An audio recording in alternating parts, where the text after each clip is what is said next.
my name is Rebecca Richardson, but most people call me Becky, and today I'm going to be filming a video in which I guess what happens in my friend's books. However, because it includes my friend, she has to be here. So I'd like everybody to meet Katie! Hi! That'll either look great or it'll look absolutely appalling.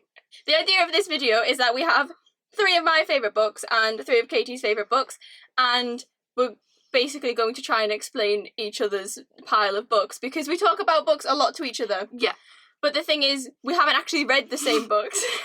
So this is kind of like a way of trying to see how much we actually pay attention. Harry Potter is probably the one book series where we're both kind of lined up and read exactly the same thing. To the point where, like, Katie's read A Court of Thorns and Roses, and I've read Through a Glass, like, same author, different book still. But I will get there eventually. Yeah. So, yeah, that's the plan. We have 3 books each. So the way we're going to do this is we don't have a rating system. The person who has chosen the book can't correct the other person until they've finished describing the book, and then they can, like, explain it properly. I'm also, whilst I'm thinking about it, going to apologise if the lighting is making Katie look like a washed out god at the moment in this light. It's evening in Britain. Yeah.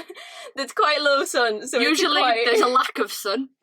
We're not used to it. Yeah, it's quite abrasive at the moment. It's fine. I'm just Jesus. Yeah, that's... Right. So, do you want to go first or should I go first? I'll go first, because Okay. I'm feeling confident about the first one. Right, okay. 6 of Crows. By Lee Bardugo. Tell us what it's about. I will say beforehand, Becky has spoke about this book a lot, so I'm kind of cheating a little bit. Yeah, I talk about this a lot. 6 of Crows. It's like YA fantasy meets Peaky Blinders. But it's a heist. There's this guy called Kazbrecker, no clue who he is, but heard he wears gloves. Yeah. And he runs this gang of people who do this heist, and there's probably a love story, because it's YA fantasy. And they probably steal the money and then something else happens for there to be a sequel. Yeah. Yeah, that was fairly close. Yes, definitely Peaky Blinders, definitely the heist. Kazbrecker does wear gloves. There is 3 romance plot lines, I think, because for the different pairings, and they don't try to steal money, they're trying to steal a scientist. To get money. Yes. To get 30 million quid, they have to steal a scientist. Okay. But yeah, I'll give you that one. I'm alright, That was great. Yeah. I like that. So, out of Katie's 3 books I have to explain, I've chose this one first. This is The Teacher by Katarina Diamond. I've never heard of this book in my life. Give me a minute. Oh, we're set in Devon. Oh, I know. Okay. I'm guessing this is either a thriller or a mystery book, and it's about a teacher. And there's blood on it, so there's murder, and it's set in Devon. And so there's a community according to the back. And I'm guessing there's been a murder of some sort, and people have to try and work out who's being killed or who's done the killing. And That's your final thought? Something about a teacher. I don't know. There is nothing in this book about a teacher. Why? That's why this book really annoys me, because the title, nothing to do with the story. Or at least nothing I can find in the book. Why is it called a teacher? I've read it twice through because it annoyed me, because there wasn't teachers in it. Basically, loads of adult men start dying in various gruesome positions. Alright. Around Devon. See? And then there's police officers that are working it out and stuff, and you follow other characters along the way. And it actually switches perspective quite a bit, which is a bit annoying. But it's expected in a crime thriller. Read Queen of Air and Darkness, you'll understand. Yeah. But yeah, people keep dying, and then I don't want to spoil it because I know people might read it, so I'm not going to spoil it. But you were basically right. It's just nothing about a teacher in this whole book. That's like clickbait. Kind of. There's a head teacher right at the beginning who dies, but that's it. It literally says on the back that the head teacher dies, and then that's the only mention of school and or teachers. That's annoying. So then what's all this thing about a lesson I thought... Because I think she must have thought of the title and then the little tagline to go together. But then they're just completely... But then, gave up on that theme, but was like, I still couldn't use it. Oh, apparently she's the queen of crime. I've never read another one of her books. Oh. This wasn't one of those things where I heard about the book so then read it. This was like I'm going to go into Waterstones and look for a book. Yeah. I can't believe you, I only go to the YA section of Waterstones. I've never looked outside of it. Well, I'd literally just finished a court, and I thought, I'll go and find something a bit different. Well, there we go. The teacher, that's not about teachers. It wasn't a bad book, it just no teachers. There we go, Katie's review of The Teacher. Right, second book. I'm going to move that. The second of Becky's books is, I'm going to completely butcher the name. This is great. Maggie Stiefvater? Yeah, close enough, yeah. The Raven Boys. Do you like birds? Because I'm sensing a theme here. I know, I picked out that one in Six of Crows and I was like, huh. The other one doesn't have a bird on it, it's fine. I'm going to say there's boys that like ravens. I have mentioned this briefly, but not anywhere near as much of Six of Crows, so... It's YA fantasy. Oh, of course it is. Don't know why I needed to guess that. It says if you kiss your true love, he will die. So I'm guessing it's a love story. Can you remember the name of the he in question? Because I have talked about him. No. But I don't know if you will, because he has a bit of an odd name. No, because I keep thinking of a different character that you're writing, not... Okay. I'm going to say it's a YA love story, and there's going to be some kind of quest. And they're going to be star-crossed lovers, but then they're going to end up not dying. Because they never die. Yeah. I don't think. That's my guess. That's your guess. Yeah. We'll take that. Right. Maggie Stiefvater, although I've heard some people say, Americans I hear say it's Stiefvater, but then I've heard other people say Stiefvater, so I think it's just kind of one of those, I say Stiefvater, but I don't know, I think it's just an accent thing. Well, yeah, it's like one of the main character in A Court of Thorns and Roses. No one knows how to say it. Yeah. I don't even think the writer of the book, I don't think Sarah J Maas sat down and thought, how do I actually say this name? Because I don't think it was ever made to be said. Wait till you meet K.O. Westfall. Raven Boys is about a group of boys from a school who get known as the Raven Boys because there's a raven on the emblem they wear. And they do go on a quest with a girl called Blue Sergeant, and the quest is to find a dead Welsh king by the name of Glendora.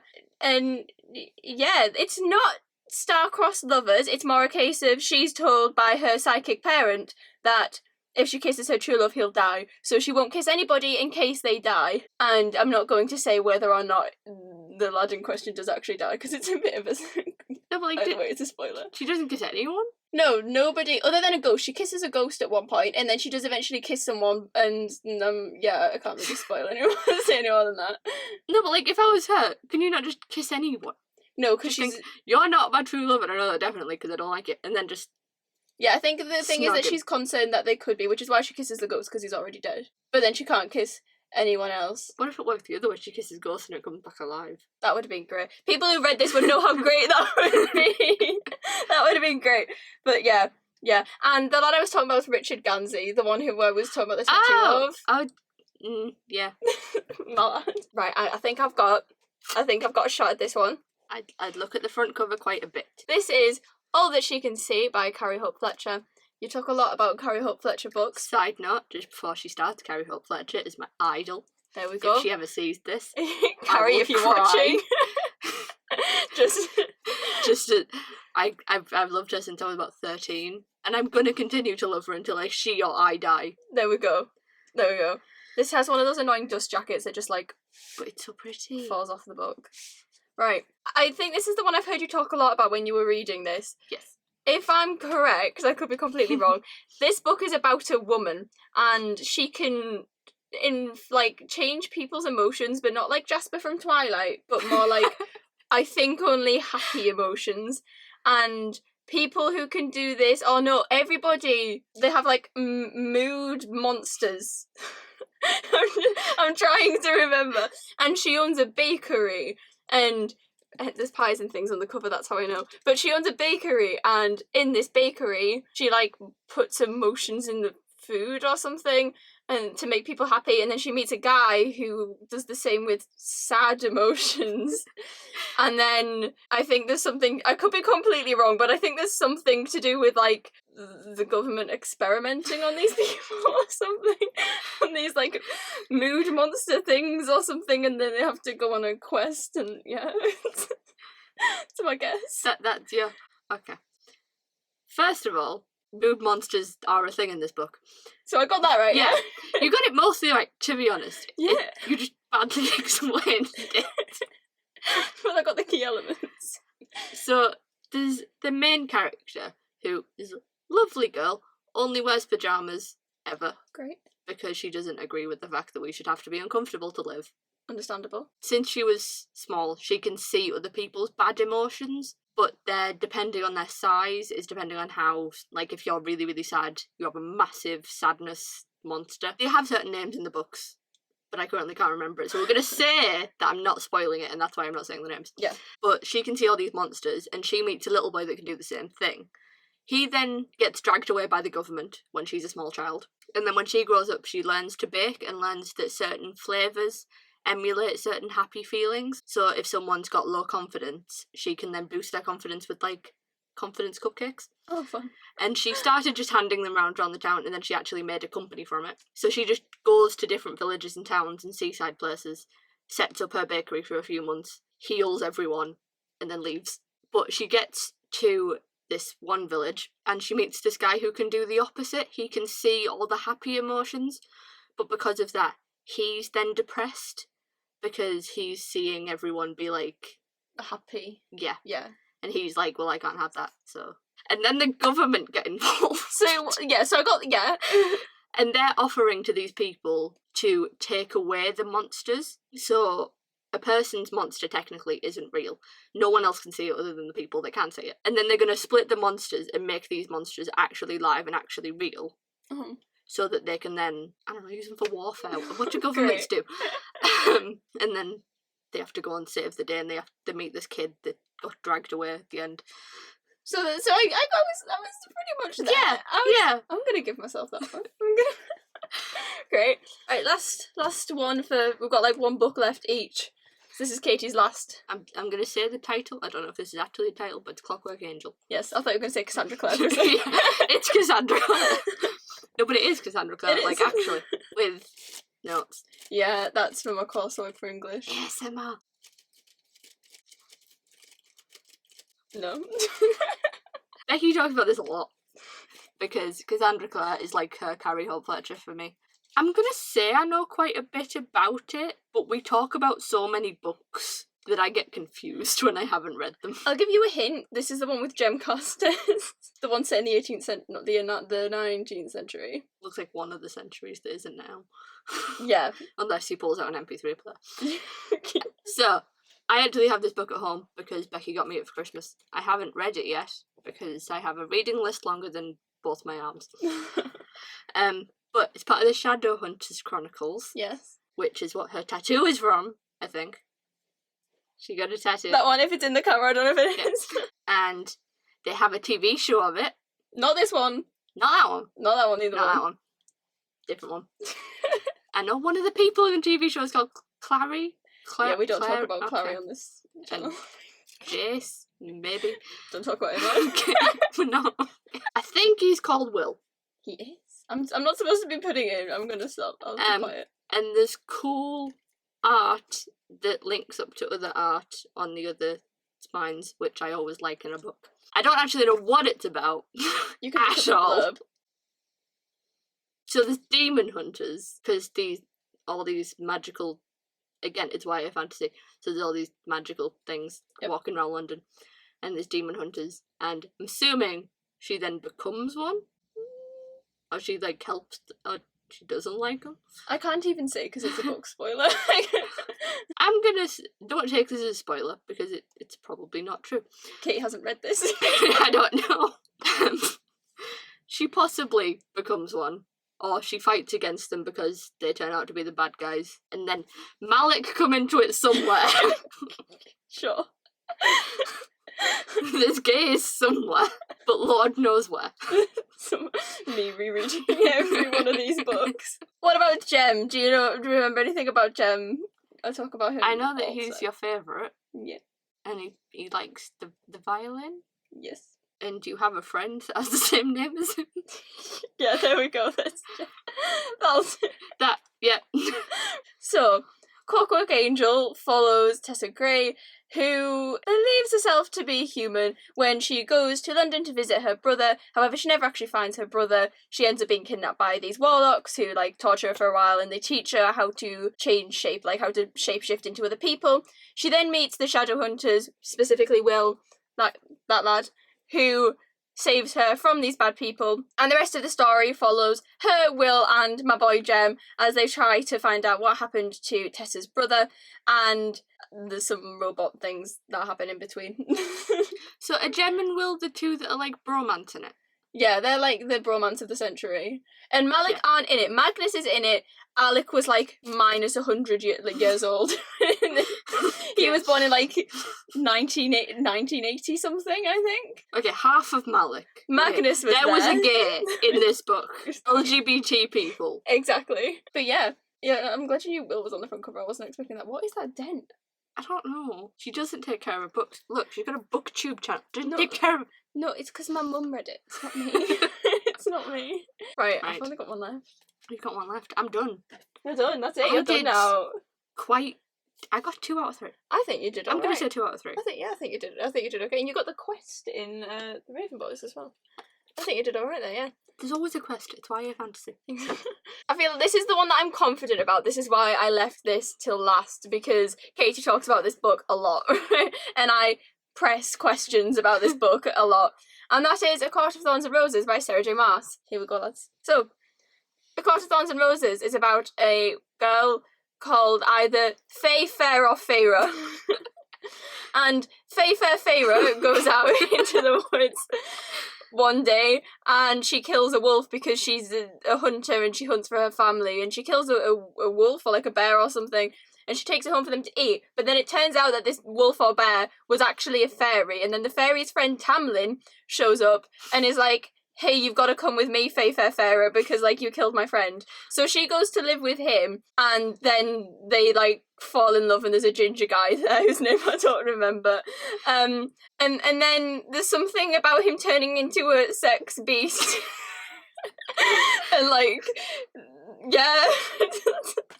Something about that, and then Rysand shows up. That guy, he shows up briefly. See, I say Rysand.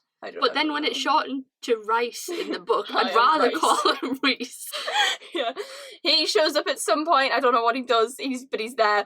But I believe the main part of the story is Faye Fair Feyre and Tamlin, the sex beast. Yeah. Yeah. That's pretty accurate. I'm going to explain it properly now, in case anyone wants to read it, because it's actually my favourite book series. I'd say ever. I'm going to say Faye, because it's easier to say. If I'm wrong, Sarah J. Maas, don't kill me, just name your characters better names. So it's basically Beauty and the Beast, or Phantom of the Opera, or anything else with a bad relationship in it. Yeah, there's a guy that no one really likes, but she falls in love with him anyway. So in this book, I don't know if it's all fairies, or just High Lords, or just Tamlin, but they can change into beasts or animals. And she kills Tamlin's best mate, and he comes hunting for her and says, you killed my best friend, so I can either kill your family or I can take you with me to my castle, because I have a castle. I think it's actually a house in this. Same thing. He then locks her up in there and says, you can go in the gardens, you can go paint in this lovely gallery, I'll teach you how to read and write, all this jazz, because she's illiterate like every other YA fantasy main character. Blue Sergeant can read, you know. There's this festival where basically Tamlin turns into I'm going to say sex beast, because that's what he is. So his animalistic instincts from turning into a wolf bear animal thing all come out on this one night where he has to find a maiden to have sex with very roughly. And basically he says to Faye, don't leave your room, because then I'll smell you, and because you're human I'll want to have you and none of these fairy people. And That'd be bad for you because they don't know they're in love with each other at that point. Guess who goes out of the fucking room? And they bump into each other in the corridor. Well, they do a lot more than bump into each other, but I'm not going to go into it because it's... Bump into each other a lot. Yeah. Sarah J. Maas, not YA fantasy. I'd say I don't know why they call it YA fantasy. I'd say at least new adult fantasy, having read Throne of Glass. 16 and up. If you can't do it yet, don't read about it. That's the new rule. And then this woman who is the villain called Amarantha. That's how it's spelt. I don't know if you say it like that. It's probably pronounced like Steve or something. Amarantha is basically the queen, and she has Tamlin who as a little pet, and she has Rysand as her prostitute. Rysand. That guy. Enter name here. Yeah. Tamlin is the High Lord of the Spring Court, and she just has a bit of a soft spot for him. So Faye then goes to save Tamlin because you obviously would, instead of going home like any other normal person. And then she ends up going on a quest to try and save Tamlin. Bearing in mind, this is the last 100 pages. There is not much time for this quest. And then it ends up with, of course, they win because happy ending. Then a load of other stuff happens, which leads to the second and third book. There we go. Just a quick spawn for the rest of the series there. Yeah. Alright, yeah. It's not as shit as it sounds. She's been trying to convince me to read this book for possibly a year now. Still haven't done it. I will, because that's my copy. I bought them, I just haven't read them. I will, eventually. Yeah, you should. Because I feel like you'll enjoy it. Oh, yeah. Just yeah. after book one. Just after. Great. Right. that is it for this. That was all of the books. I think we did alright. I think we both got like a strong 2 out of 3. I don't think we could say there was a winner because we both did equally badly on the books we didn't know. I think we got like a strong 2 out of 3 each there. I think we did alright. I think there was enough. That's how skilled we are in guessing what books are out. Yeah, I think we did fine. Thank you so much for watching, especially if you made it to the very end. And I will see you very soon. Bye!